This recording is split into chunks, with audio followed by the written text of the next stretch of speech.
కొరియోగ్రాఫర్గా అనుకోవచ్చు మనం. ఈ కుస్తీలు, ఈ రెజ్లింగ్లు వీటిని మీకు స్పెషల్గా శ్యామ్ కౌశల్ గారు అండి, విక్కీ కౌశల్ గారు.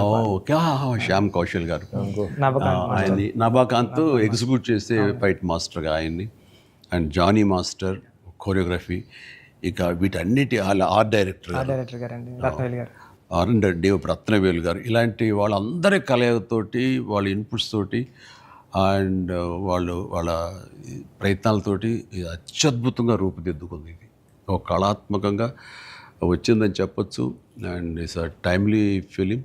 అండ్ చరణ్కి ఆర్టిస్టుల పరంగా వస్తే కనుక చరణ్ అయితేనేమి, జగపతి బాబు అండ్ శివరాజ్ కుమార్, ఫెంటాస్టిక్ శివరాజ్ కుమార్, బొమ్మని రాణి, అలాగే అబ్బాయి దివ్యేందర్ కొత్త విలన్గా కానీ ప్రతిదీ చాలా ఫ్రెష్గా ఉన్నారు, కొత్తగా ఉంది. ప్రతి ఆర్టిస్టు చిన్నవాళ్ళు అవని, జూనియర్ ఆర్టిస్టులు అవని, బ్యాక్గ్రౌండ్ ఆర్టిస్టులు అవని, వీళ్ళందరూ కూడా ఒక రియల్గా జరుగుతుంది, ఒక ఇన్సిడెంట్, ఒక సంఘటన జరుగుతుంది, ఒక ఊరి కథ, ఒక మట్టి కథ చెప్తున్నాం అనటానికి ఆ మనుషులు కూడా మట్టి మనుషుల్లాగా రస్టిక్గా అది క్రియేట్ చేయటంలోనూ దాన్ని తెరకెక్కించడంలోనూ నువ్వు, నీతో పాటు నీ టీం మెంబర్స్ అందరూ, నీ క్రూ కానీ క్యాస్ట్ కానీ అందరూ చాలా బాగా చేయగలిగారు.